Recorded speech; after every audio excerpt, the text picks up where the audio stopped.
Introductions. Yeah, we are live. Senator Larry Hart. All right, well, we're going to go live now, and Senate Health and Welfare back, still February 6th, and we have, we're going to be listening to and taking testimony from the CEO of the UVM Health Network, Sunil Egan, and also Jessica Borchella, who is the Vice President in charge of quality, I think, and high value care. And before we do that, I'm going to ask for introductions from the senators and start with you, Senator Hart. Okay, Senator Larry Hart, Orange County.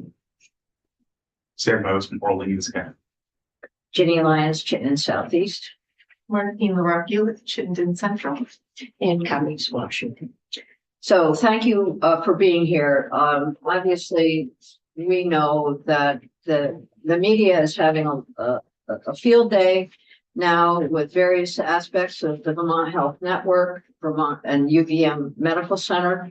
We do have questions for you regarding the relationship between those two, and we'll ask those.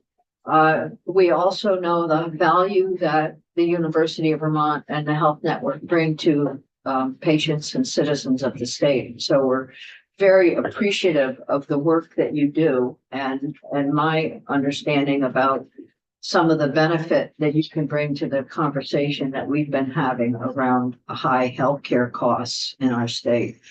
So I wanted to, level the playing field in here, because there isn't one. You can't be against something and not see the value that is also present. So wanted to share that with you. And I think the committee as a whole has that sense, and let you know that it's not an unfriendly place to be. But we do have questions about the relationship between the financial relationship between UVM Medical Center and the Health Network. And I will ask for you to provide us with some insight into that. And I will have questions, I think, after your presentation regarding that.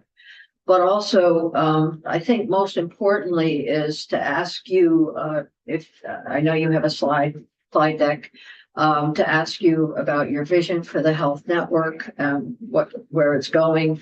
And then as we're working on hospital pricing, costs, and how we pay for patient services, your thoughts on that. So I don't know whether that fits entirely with your slide deck, but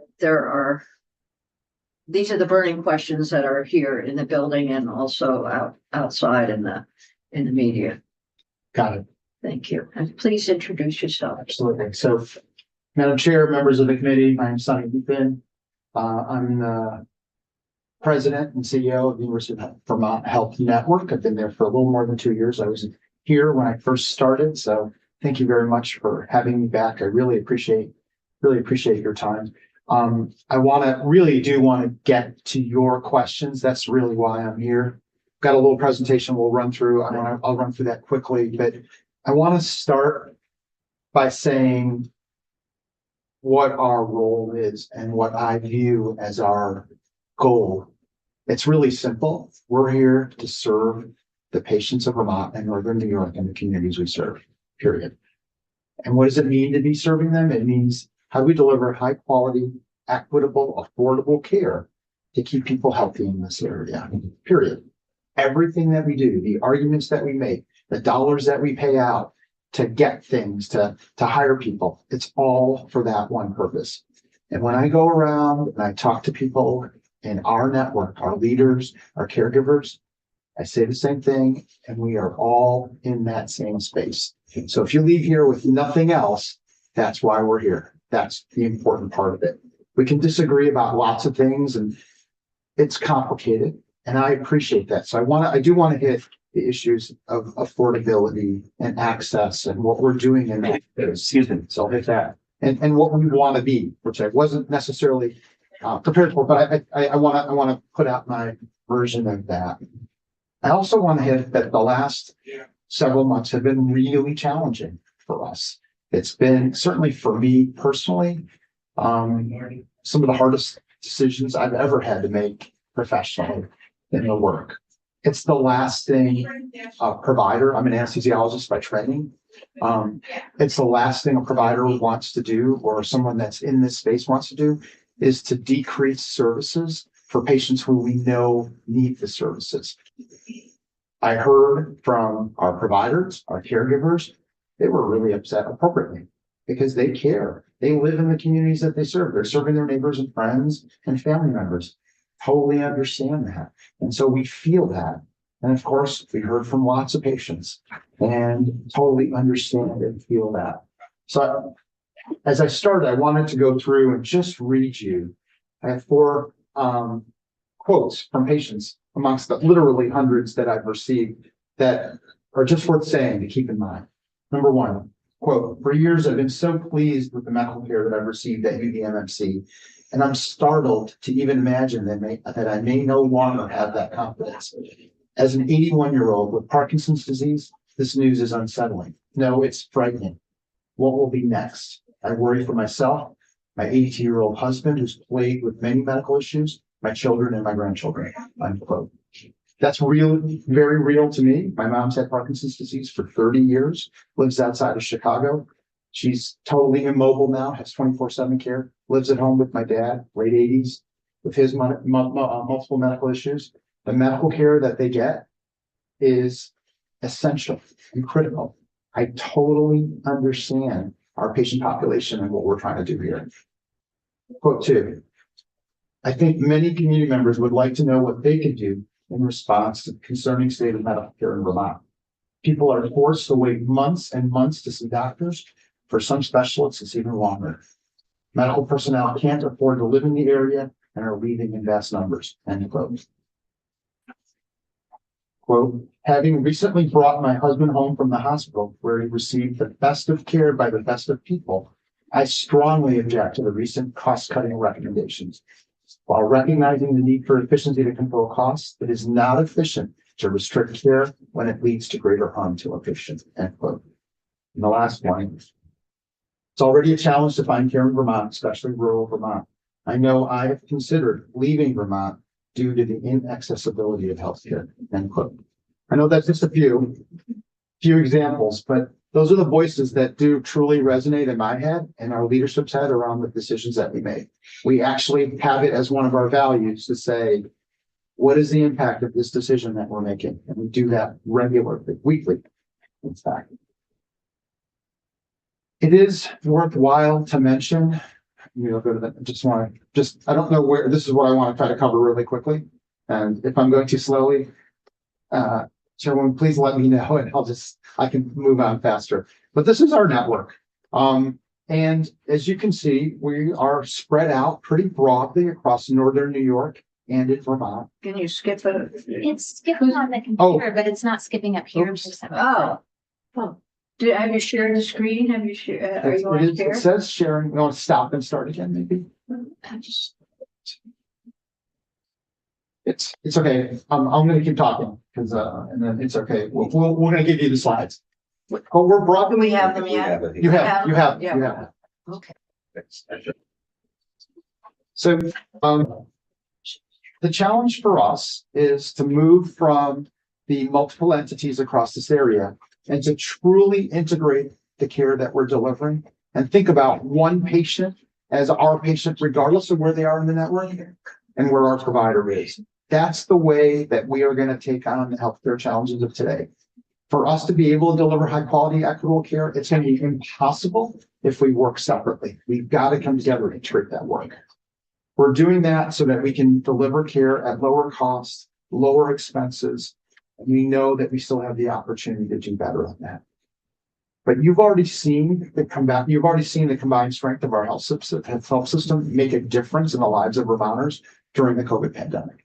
We were able to increase the number of beds to take care of patients. We were able to collectively come together as a network and buy protective patient equipment and spend it all over Vermont. And we'll be ready for the next pandemic as well. You can just keep it for as you need. It's okay. And so I think it's really important to remember the public health value of this large network for the state of Vermont. We are really the service that's provided that, and we'll continue to provide that. It's important. I also want to just go back and remind everyone that we are a private, not-for-profit organization. For us to be continuing to do that work for Vermonters, we need to be sustainable. We operate a number of services at significant loss, very deliberately, because it's the only way that we can provide for the care in the limited numbers. Dialysis has been called up and has been in the media recently, and it's a great example of that. We've been losing millions of dollars yearly to be able to do that. Lots of folks thought, oh, if we took it away from the UVM network, it will be provided at a lower cost. We were happy to try to find that. Anytime that we can do that at a lower cost, we're happy to do that. We're losing money on that. The services that were provided are provided inside of 3 other hospitals. They were happy to take on the services to provide for their patients and their communities. But they were going to have even greater losses if they were going to take them on, and they couldn't take that. We're bringing that back. We'll put it back into the Green Mountain Care Board to say, can we continue to provide the care, and will you allow us the revenue to be able to do that? It comes at a considerable loss, but it's a good example of the kind of care that we provide that loses money. And so we've got to provide other services that make a margin to allow us to spend the money on these things. We do that a lot for a lot of services. After several years of losses, last year in FY24, we made 2.5% margin. That is the bare minimum of what is sustainable for a not-for-profit healthcare organization. It's supposed to be between 2.5% to 5% yearly. We just made that. We're proud of that, but it came at a lot of work for us to do that. We have to keep our bond ratings down. We have to bring the days cash on hand. Bond ratings are important because that's the interest rate that gets set when we borrow money. Just like the federal government, when those interest rates go up, we pay more money in those interest expenses. That takes away from the patient care that we can deliver, quite frankly. Affordability, it's a huge issue. Healthcare is really expensive here in Vermont and across the country. We have all the same challenges that the entire country has. There's a shortage of nurses, a shortage of doctors. COVID made it all worse. And on top of that, it's hard for us just to recruit the regular workforce. That is the folks that are cleaning the floors and making the rooms clean and cooking the food and moving patients. All of those expenses have gone up significantly, and particularly in rural areas, it is particularly challenging because we don't have the density. We have the sparse nature of the patient population that we have to try to cover for. Harder to recruit, costs are high, and in Vermont, particularly challenging because we're even older, we're poorer, and we're more expensive to live in.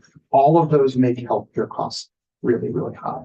The proportion of patients that we have that are Medicare and Medicaid versus commercial also make it challenging because those dialysis patients who are largely, almost exclusively on Medicaid or Medicare cost us money. We move those costs to the commercial payer. Commercial payer carries that burden, and there's a small number here. We've done a lot of things to be able to help patients. We have a very robust financial assistance program that subsidizes medications to patients that are in the low and middle income. We have a care management model. Jessica's going to talk a little bit more about that. That really drives our primary care practices to be able to reach out to patients that have those extra needs, special needs. It's better care, and it drives cost away from emergency rooms and hospitals. That's the work that we're trying to do there. Our largest expense is our workforce, and I'll show you a slide on that in a second. And the national shortages have not helped us, but we have worked really hard to try to keep our employees. Part of that is paying them more. Part of that is creating an environment and a culture that it really matters that the work that they're doing. Our retention rate has not been higher than it was last year. That has a huge impact because that helps us to reduce the amount of travelers who are very expensive, and we've been very successful with that. And I think it's worthwhile mentioning we've been working with State Treasurer Pichak on a recent proposal to partner with a national group to try to eliminate medical debt. So we're doing that work as well. People are asking often, can't you just drop your prices? Just drop your prices. So I think it's really important to recognize that Medicare and Medicaid prices are set. They're 2/3 of the patients that we see. And there is no drop in prices. They're set for us on where it is. For the commercial payers, that's where we have the ability to try to negotiate and work with our regulator on doing that.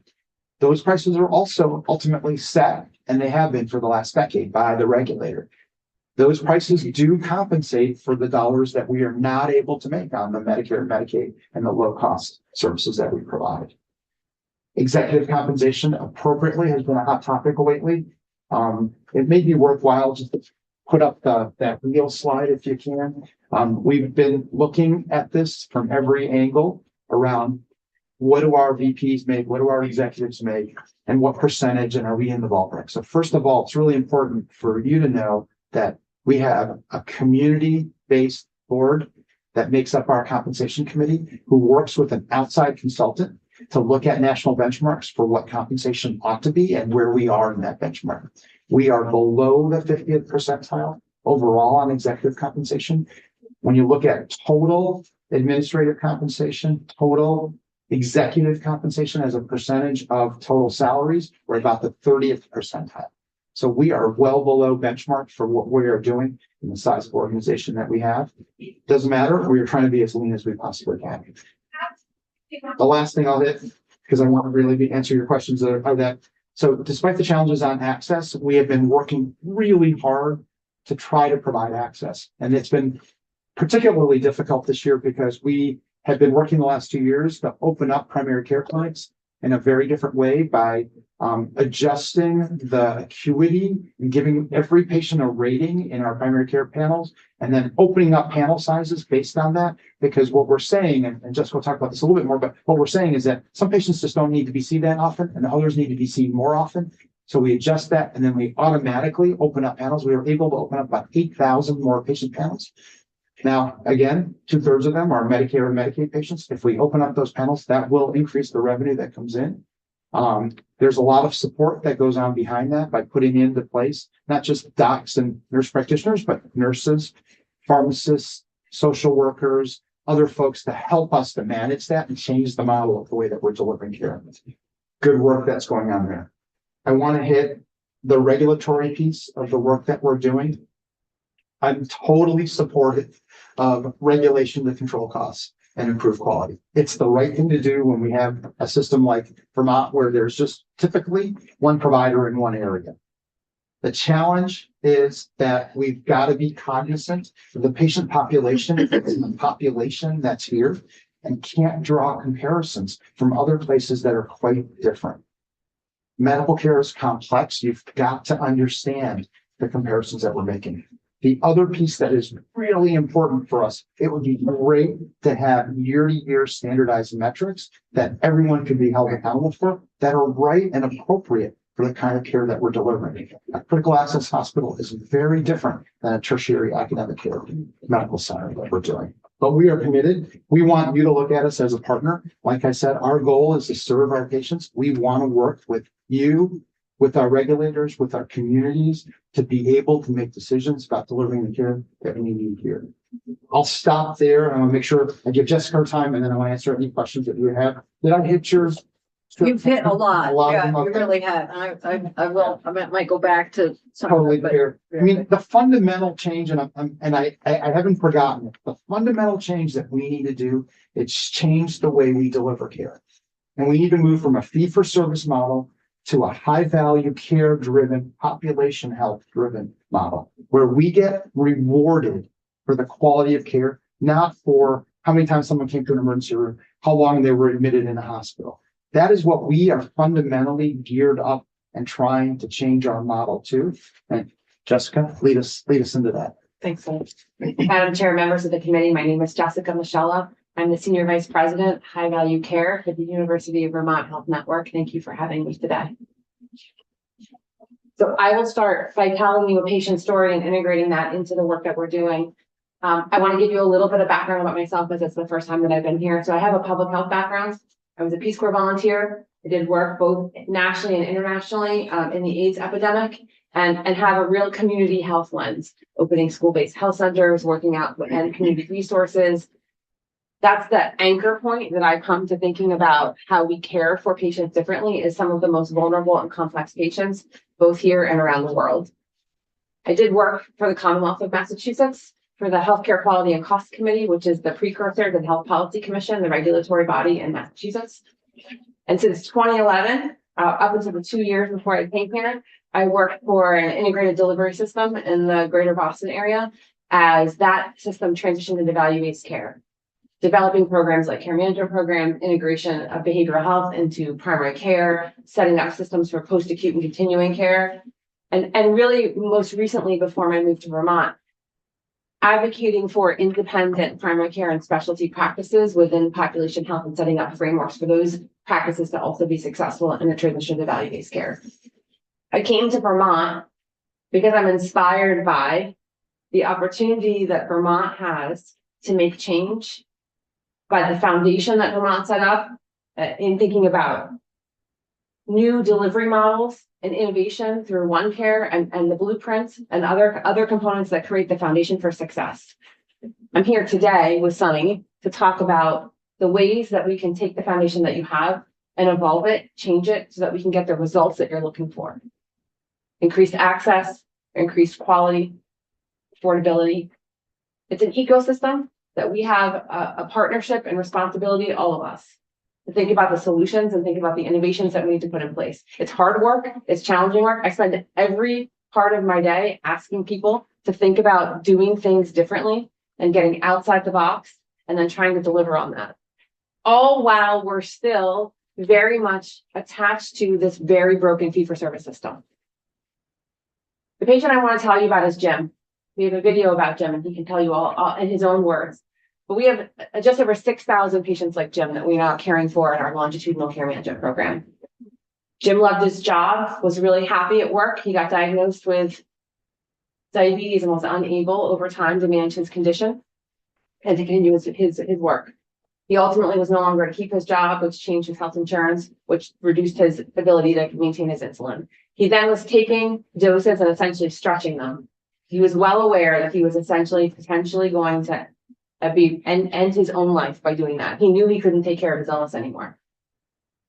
Through the programs and services that we've built in our population health organization, which in Vermont, so if I think about Vermont and using Vermont dollars judiciously, is funded by the blueprints, although not exclusively. So only about 65% of the work that we're doing in our care management programs are funded by the blueprint. So our organization has invested above and beyond to handle complex patients and to think about the ways we can take care of people like Jim. We were able to use the data that we have to identify Jim and understand that, oh wait, there's somebody out there who really looks like he needs some help. And through the work of our teams, through care managers, nurses, and social workers, as extensions of the primary care team, we're able to understand what pharmacy benefits he might be able to be eligible for, what other programs and services he was eligible for, and work with him through his own motivation to change his health. We did that, and in his own words, it was a 180.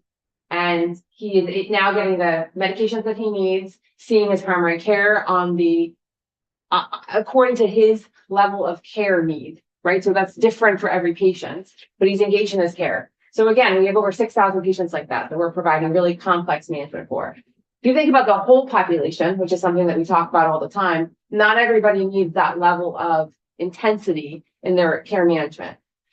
So we need to also think in the innovation space about how do we care for patients. I'll use myself as an example. I probably don't need to take up space on somebody's schedule annually.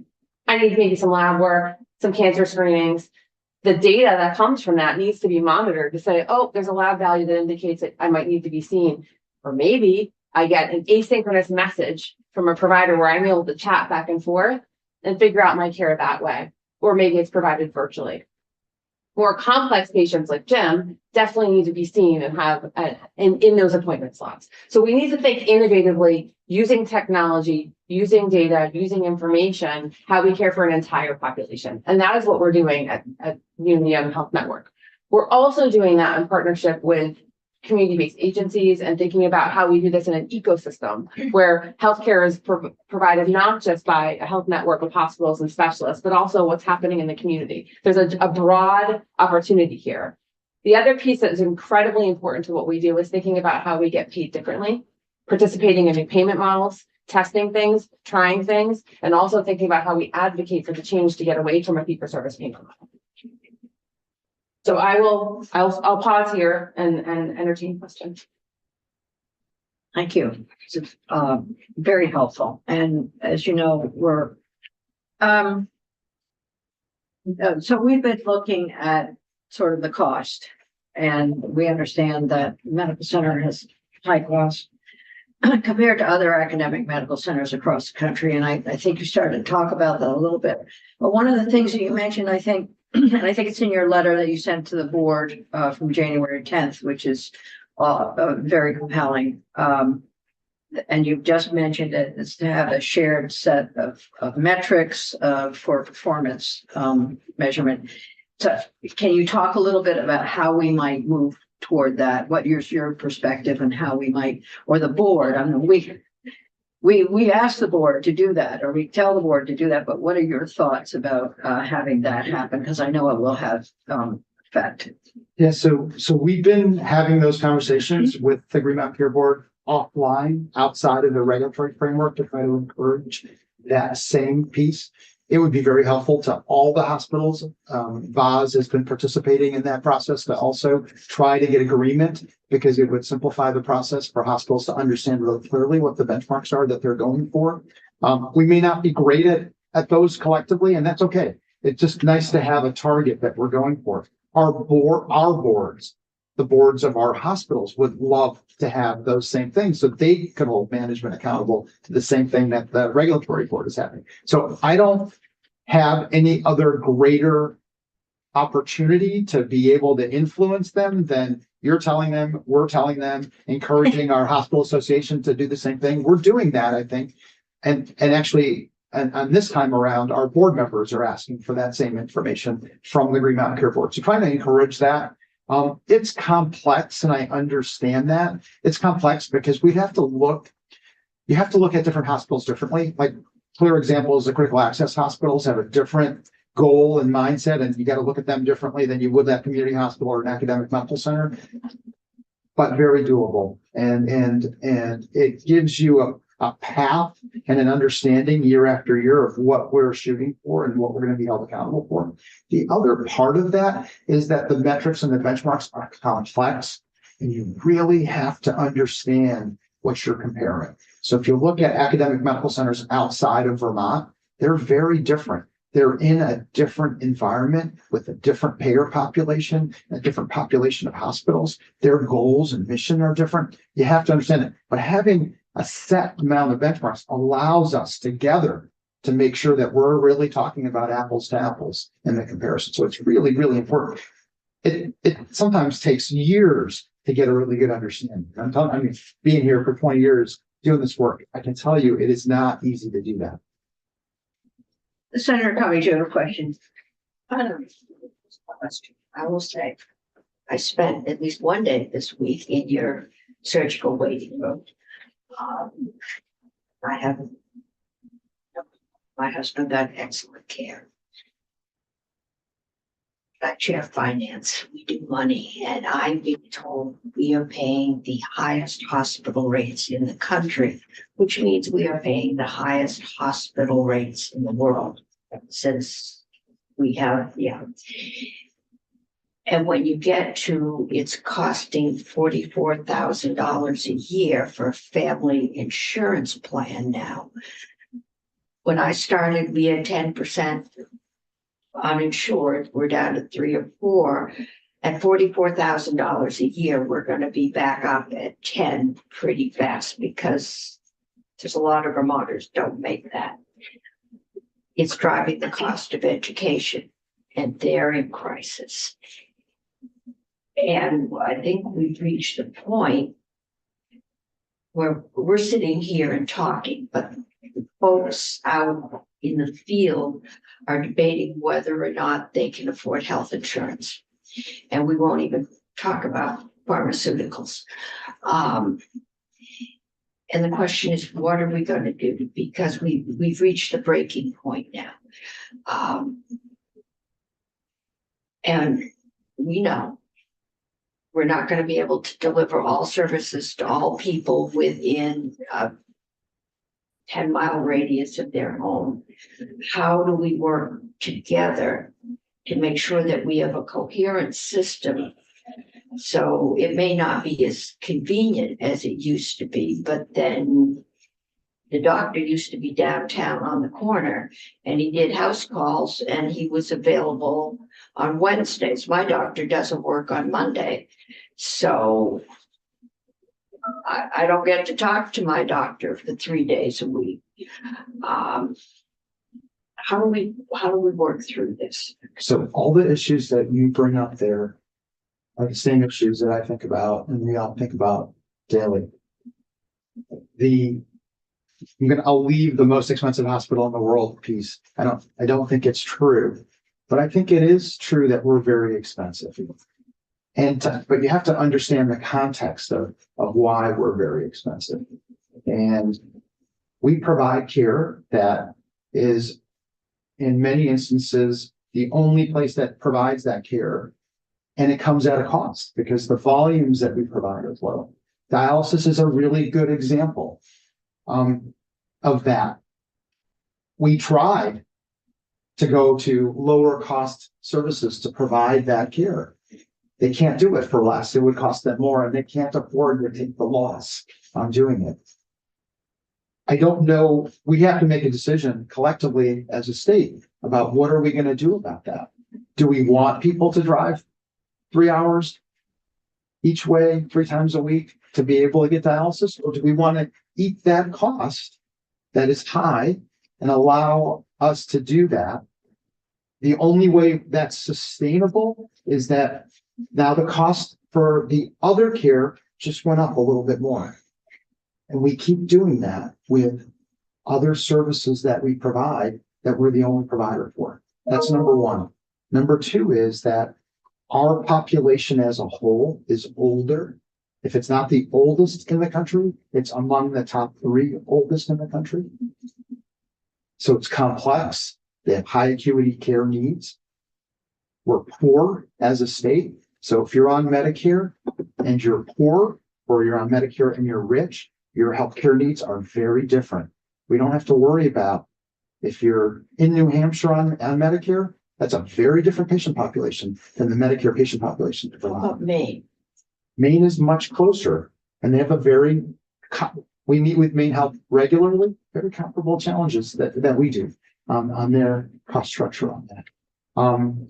And so that adds the challenges. So we as a state have to come together and decide, what do we want to do about that? I don't think the idea of limiting revenue, because remember, 2/3 of our revenue comes from Medicare and Medicaid, which is bringing dollars in to do that. To limit revenue as a way of or limiting access or limiting care isn't the right solution. I think moving us to a different model of how we deliver care, where you get paid for quality, you get paid for how we manage the overall patient, and it's per capita to look at that. That is the way to do it. And so there is a vision there of how we can get there. Can we get there next year? No. Can we make a plan for the next 3 to 5 years to get there? Yeah, I really think we can. And it means all of us coming together and making really difficult decisions about what it is that we shouldn't be doing, what it is that we can accept that we're not going to do. That's the challenge for us. But I think just saying stop doing things is hard. Do things cheaper is really, really challenging. I mean, we're trying to do things as cheaply as possible. We're cutting administrative costs wherever we are, but the administrative costs that we're cutting, they're doing things, right? Our phones will ring for longer today because we have fewer people answering phones. Those are administrative expenses. Call for appointments. It's gonna be a little bit harder to get them, right? We're trying to play the game of how to cut those costs in a pretty expensive environment. When you look at that wheel, I'm sorry, you don't see the wheel anymore. When you look at that wheel in your piece, you'll see the biggest part of our expense is our staffing, right? And then you go to medications and sort of medical equipment devices that we have to do it. If you look at our administrative expense or executive, it's about a penny out of the dollar compared to the 60 cents on all the other things. If we can cut administrative expenses in half, it will hardly have an impact on these expenses. These are big issues that we're trying to look at. Hope I hit your answer, Senator. So no, thank you. Any other questions, committee? Because I'll go on. I have other questions. But one of the things you're talking about, obviously, is related to Jessica's testimony on how we pay for patients. And so what I would ask of you is, would you be available to come in and maybe drill down into exactly what you're talking about? You've talked about a per capita payment. We're talking about value-based or other types of payment and what will work. For us, I think that tends to move toward the medium or longer term decision-making, but not per capita necessarily. But you're saying all of this is a longer term event. And we just finished a conversation about what a critical place we're in and the emergency that we're facing. So what can we do immediately and what we should do? And we are thinking about what we can do immediately to lower costs for patients. And it will require that relationship that you're building with the Green Mountain Care Board, but the board will have to really have the authority and the responsibility and the ability to make change quickly. And I don't know what you have been thinking about those emergency changes that can be made. Yeah, so when we say relatively quickly, we're preparing for 2026. Yes. So pretty quickly. And by 2027 to be really in the swing of things. With or without a head, I'm not sure where a head is going. We're sort of setting that aside right now. So 2026 is pretty quick for us to move to a different model of how we're going to get paid for Medicaid and Medicare patients.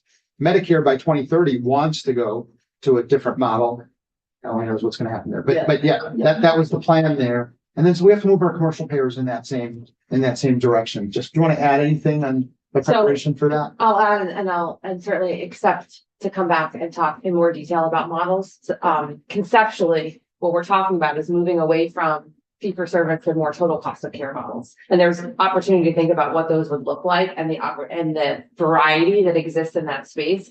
But Sunny's absolutely correct. If we only transition in Medicare and Medicaid, but we don't transition in commercial, it becomes challenging to function and to get at some of the cost reductions that you're looking at when you talk about families overall across the entire region. So, Senator, really what we're thinking about is total cost of care models and how can we move into those quickly. And there can be a gradation or a continuum of doing that. So you can move into some things more quickly and have longer term plans to go more aggressively over time. We'd be happy to come back. And that includes the hospitals and our primary care practice. You have to do both. You got to bring them both into play. And that's our plan, with or without a head, that we want to move forward in that. And we want to start that in 2026. And we can. We're preparing for that. Okay, well, We have to move our commercial players. we'll have you back in to Yeah, talk about good, that. good. Good. What I'm struggling with is, you say, right now, we've got a cost system that many people can't afford. And it's also driving our school costs, second largest cost. If we go to a block payment total cost of care, you're saying you can't reduce now on a fee for service. We go to a total cost for care. I'm assuming that what you mean is you're going to get what you're spending now with an inflator, which doesn't help us with people being able to afford the care they need. Because we get back into the vicious cycle we were in before, where people aren't insured. You have to provide the care. So they show up, you provide the care, and the costs get shifted on to the commercial people, which inflates that some more, which gets us into this downward spiral. And we've got to find a way to stop that spiral. Do you want to talk about how you stop that spiral? Yeah, I'll talk about products about Sarah. So I'll go back to the example I gave of myself about maybe I don't need to be on someone's panel, part of, or regularly seen in person, part of what we need to do. So right now, the way that the healthcare system gets reimbursed is fee for service, right? You come in, the system bills and get paid. If there's So I a, wanna. you want to see me, I wanna right? see Jessica. She's easy to see and I get paid for it. Yeah. The whole system wants to do that. Yeah, but I just went for my annual physical, okay? Yeah. Nothing wrong. But I was told by my doctor that it is now your practice, that they encourage me to come back for a wellness check in 3 to 6 months. At the same time, people can't get a primary care provider. So if I come back, you get paid, but somebody else doesn't get their first primary care visit. So this is that model of trying to think about how we care for the whole population. So let me give a little bit more commentary here. If we were to think about all the people that maybe don't need the visit, so I keep using myself as an example, and wouldn't get paid right now for me to get to have somebody else monitoring my labs or other data, corresponding with me, maybe via secure chat function. There is no way to get my chart, right? Or another way to do it. Right now, the system isn't reimbursed that way. And so if we shifted all care that way, it would create larger financial challenges. If we're getting paid on some kind of total cost of care or capitation model, you are then incented to take that total amount of money and care for the population however they need to be cared for. So that could include things like, okay, we need to think about community mental health differently because we can see in the data the biggest needs that we're seeing on our health-related social needs. So that care management program I told you about for Jim, we get over 900 referrals a month now for that program. The largest driver of referrals are health-related social needs. The number one of that are mental health conditions, right? Doesn't surprise anybody here. But the way that the system is set up right now is not to develop an innovative model in mental health, because guess what? The reimbursements in mental health. And Terrible. afford to do it. But if you So- change it to the total cost of care model, it changes the way you process that. It would change potentially. Obviously I don't know anything about your health, but changes potentially who sees you and who visits you and yeah, et cetera. So this is exactly why we need to have come back. And then the other part of this is that this is terrific that UVM Health Network and Medical Center is looking at this and working with the board to establish some metrics around it. Our goal in here is to ensure that there's an umbrella that covers everything and that there's oversight provided at the board that would allow for the board to balance and weigh what's happening in your organization and in other organizations. And I think it's what you were referring to earlier. It needs to be ubiquitous. So I have to leave in 2 minutes and my vice chair is going to take over and then you turn into pumpkins and we have someone else testify. But I do have a really, I think it's an important question and I'm turning the corner to a new topic. And that is regarding the relationship between, you have New York hospitals, you have Vermont hospitals, we have Vermont money goes in.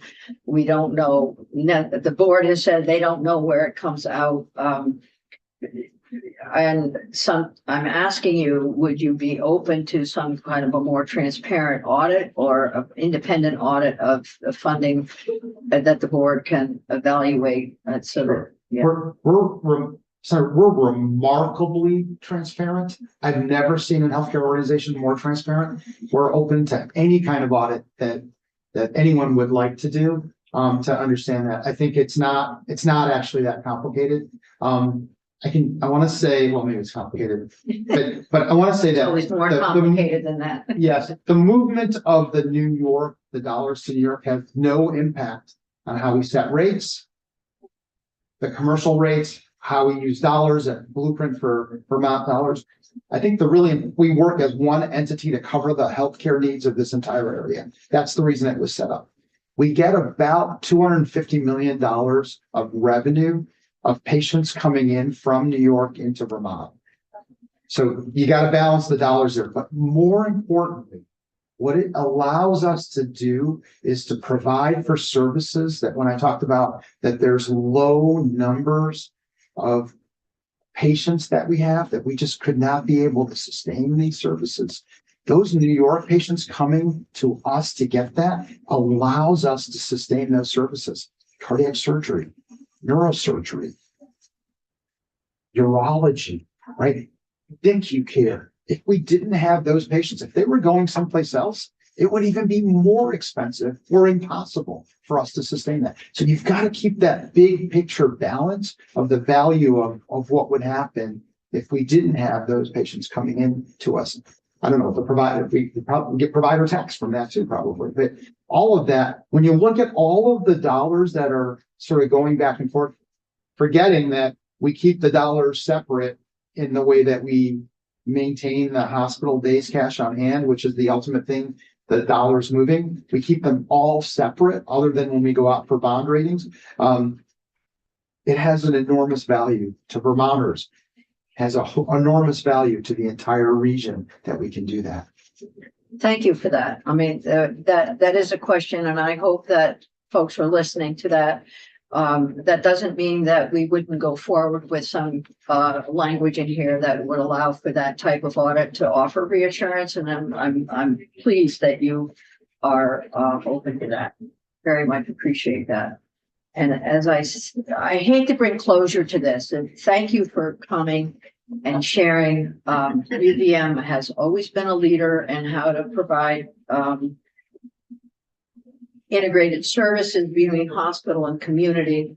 Our goal here is to make sure that we're not cutting primary care out in any way. We want to make sure that we continue to have our independent primary care docs and others that we're following the blueprint. You mentioned that earlier, that we continue to have an academic medical center, which is critical to our state, and that we do see a distinction between your organization and the smaller other hospitals. And we know that there's some kind of work that has to happen there within at the board level. So we're trying to put this all together, but overall to say thank you to both of you.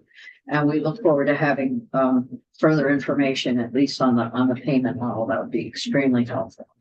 So I'm going to close this part, and then I'm going to turn it over to my vice chair, and we have folks coming in to talk about. Great. Thank you so much for your time. Thank We you. really Thank appreciate you. it. We'll come back anytime. Thank you. Thank you. Yeah. Okay. Thank you. Yeah, I know. Okay. I'll come up at noon. Being here. Good. And you can come. Yeah. Yeah. Ivy and Drew, do you want to come on up? Right. Okay, sorry.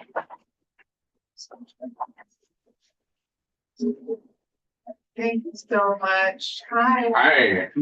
You can introduce yourselves and we'll go around the room and introduce ourselves as well. Great, thank you so much for your time. I'm Ivy Enoch of Burlington and the SNAP Policy and Training Lead at Great Vermont. I am Jerome Hazelwood. I guess I'm going to be speaking today. I'm a community member. I live in Barrie, staying at the Pierre Motel currently. Thank you. Senator? I'm Emmanuel, and I work for Capstone. I'm the entry manager essentially at Capstone Community Action. Thank you. I'm Senator Larry Hart from Orange County. Sam Bogus, Orleans County. I'm Senator Martine LaRock-Ulick. I live in Burlington and I represent Chittenden Central. I'm Ann Cummings. I represent Washington, and I was a board member, I think, for 12 years when Capstone was Central Vermont Community Action. And we have one other person in the room. Speaking in the back, I'm Carrie Taylor. I work for Vermont Food Bank, and we support organizations like Capstone Community Action to make sure food gets to our neighbors. Thank you. Thanks. So yeah, go ahead. We're anxious to hear from you. Great, thank you so much, this entire committee, for the opportunity to testify. As you know, I'm SNAP Policy and Training Lead at Hunger Free Vermont. And we are here with our partners for Three Squares Vermont Awareness Day to ask for your support and requests that together move all of us closer to ending hunger in Vermont. And those requests are to pass legislation to instruct the state to opt into the SNAP Restaurant Meals Program and appropriate $75,000 to cover restaurant startup costs and $100,000 for a staff position within DCF to administer the program. We also ask that you support $500,000 in base funding to strengthen Vermont farms and food security by sustaining 2 proven programs run by NOFA Vermont. And those programs are Crop Cash Plus, the SNAP Incentive Farmers Market Program, and then Farm Share. The third is to please support the request for $5 million in base and one-time funding in the FY26 budget for the Vermont Food Bank to be prepared when disasters strike our neighbors in towns across Vermont, and to purchase and distribute food and support the network of community-based food shelves and meal sites. And finally, to please include additional $2 million in base general funding for home delivered meals for older and disabled Vermonters through the Meals on Wheels program operated by the Vermont Area Agencies on Aging. The federal nutrition program that we know as SNAP, or the Supplemental Nutrition Assistance Program, is called Three Squares Vermont in our state. It used to be called Food Stamps. So when we talk about any of those, program names, we're talking about the same program. It's a program intended to help low-income folks buy the groceries they need to prevent hunger. The Three Squares Vermont program is administered by the Department for Children and Families Economic Services Division. And we have heard, continue to hear, that Three Squares Vermont is a lifeline for folks who participate in the program. And in many cases, it's the only reason they're able to afford groceries at all. And as someone who was raised by an extremely loving, extremely hardworking single father raising twin daughters, I know that the SNAP benefit my dad received was our entire monthly grocery budget. So I know firsthand the power of SNAP to help families get by, to catch up, all while still enjoying and experiencing the joy of a nourishing shared meal. So it's very true to say that I wouldn't be where I am today without the SNAP program. Eligibility for Three Squares Vermont is primarily income-based, so it's determined both by federal government rules and the state of Vermont. And so in Vermont, people and families with incomes at or below 185% of the federal poverty line can qualify. So for an example, a family of 4 needs to make under $57,000 a year to qualify. And that's only about half of what the Joint Fiscal Office calculates as a family of 4 needs to earn to meet their basic needs. Three Squares Vermont benefits are deposited every month on what's called an EBT card that looks and works exactly like any debit card. So a trip to the grocery store looks like any other shopper's experience, and that's very much by design. Every retailer that accepts SNAP has a complex computer system that automatically identifies items that are eligible to be purchased with SNAP. And there are more than 700 retailers across the state that accept SNAP benefits on the EBT card. Each month, the program keeps $13 million federal dollars in our state economy. And that money supports our local farmers, our growers, our businesses, but our entire community and economy as a whole. The state is granted options by the federal government to tailor the program to meet our state's needs. And one of those options is allowing the state to adopt the restaurant meals program. Select populations are eligible to participate in the restaurant meals program. And those benefits would be used at authorized restaurants once the program stood up.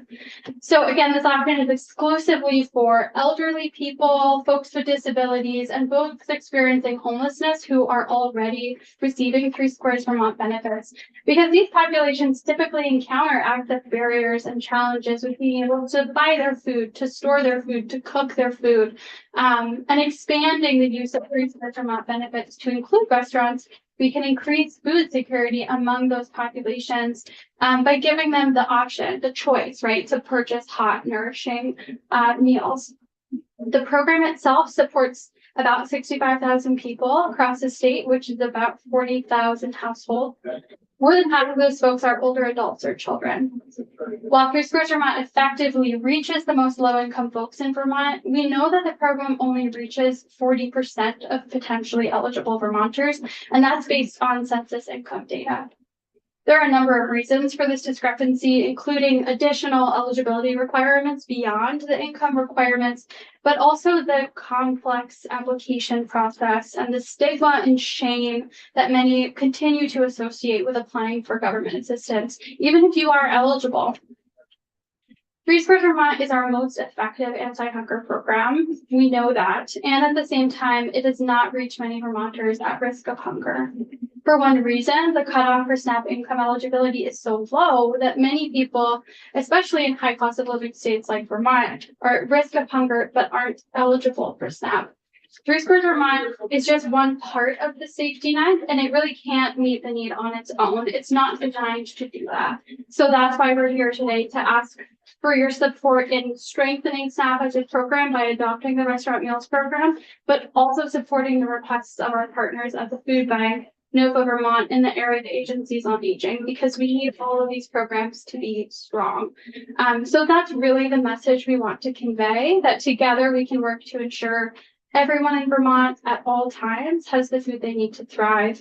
And you know that legislators have a critical role to play in making policy decisions that ensure food security for all. I thank you so much for your time. Thank you. Jerome, I assume you want to say something as well. Sure. Do you want to wait till the end to ask questions if we have some questions?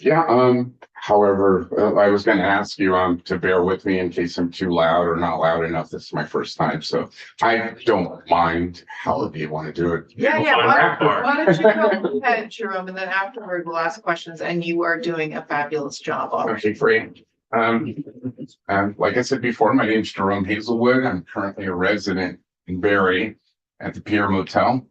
I'm here to ask you to pass legislation to instruct the state to opt into the SNAP Restaurant Meals Program, appropriate $75,000 to cover restaurant startup costs, and $100,000 to create a staff position within the DCF to administer the program. For myself personally, it comes down to my inability to be as practical as possible financially when my cooking and storing options are so limited. Like I said, I'm staying at the motel, so they don't have like a full kitchen or anything like that. I only have a dorm-sized refrigerator that doesn't freeze or keep things cold. It also inhibits my ability to eat healthier foods due to lack of storage. I managed to get around the fact that I have a microwave, knowing that certain foods are not appropriate for cooking in one. It doesn't mean I don't try. I get a lot of really good things at Capstone. When they have food there, they have a lot of vegetables. There are a lot of things you really can't prepare in a microwave. So if I take my time with meal preparation, I've made things that are suitable, such as kale and broccoli, but it takes much longer. My disability limits what I can do. I had spinal surgery fairly recently. So again, taking into consideration all of this, there's still the problem of storage. This can be a problem because I have physical challenges that I'm dealing with that require me to shop more often, and it's very painful later in the month. So I'm taking all of these trips. I don't have a vehicle, and it was spinal surgery, just so that you know. When my wife was alive and I was healthier before my surgery, I was shopping much less than I do now since she's passed, if that makes sense. One thing that seemed to be of help was the meals program that allowed me to purchase hot restaurant prepared food at various dining establishments in the city. The time that I saved was phenomenal, and my diet was a bit more diverse. In an ideal situation, I would have a pantry or cupboards and a large but standard size refrigerator for holding produce and dairy. This is the next best thing, the meals program. It's less stressful for me physically, and that means fewer x-rays, medications, and hospital visits in general. Again, I ask that you support people like me by passing legislation to instruct the state to opt into the SNAP Restaurant Meals Program, appropriate $75,000 to cover restaurant startup costs, and $100,000 to create a staff position within DCF to administer the program. Nice. Thank you so much. And I appreciate the time you took to meet with me today. You bet. That was great. Thank you. I do have a couple quick questions, but maybe they're for Ivy. I remember we took this up last year as well. the idea of this program. I think it's just beneficial on so many levels. I just, for my own edification, did I hear you say that not everyone who's on Three Squares is eligible for the restaurant program? That's correct, and that's a federal stipulation. Yeah, so the folks who could use their Three Squares Vermont benefits at restaurants would be SNAP participants who are older adults, or folks with disabilities, or folks experiencing homelessness. And how does that play out in the community? Is it up to the restaurant to make that decision? Is it already on the card? Right. Yeah. That's a great question. Yeah, so the restaurant meals program is already operating in 11 other states. So all to say, we are not the first state trying to explore this. And once the state, were to adopt the restaurant meals program, those EBT cards would be coded. So on the back end, they would be coded. So DCF is able to identify the folks who would be eligible to use their benefits at restaurants. And then the restaurants themselves, the state will have a lot of discretion in identifying the types of restaurants who could qualify to participate in the program. And it would really be up to that position, the DCF position, to do community education with restaurants, to both make it easy for SNAP participants to go to a restaurant, buy a hot meal, and for also the restaurant to have it be an easy process of swiping an EBT card. And that leads to my other question, which is it also a federal stipulation to have the staff member as part of the program? Like you can't have the program without the staff member at DCF. So it's not a federal requirement, but in all of the conversations we've had with other states who did adopt this, states which did have one full-time staff person, they said it would have not been ideal, really. And other states that did not have a staff person, there was a lot of time and just administrative burden that went into trying to stand it up. So the position, as we understand it, though it's not a federal requirement, is really essential to operate this program with integrity. And is this one-time money or is this an ongoing position that should stay in from year to year? That's a great question. I would love to get back to you on that one. I think, at least for the first year of rolling out this program, a position is necessary. Yeah. Okay, great. Anyone else have any questions in the community? Otherwise, thank you, Jerome, and thank you, Ivy. Yes. That was great.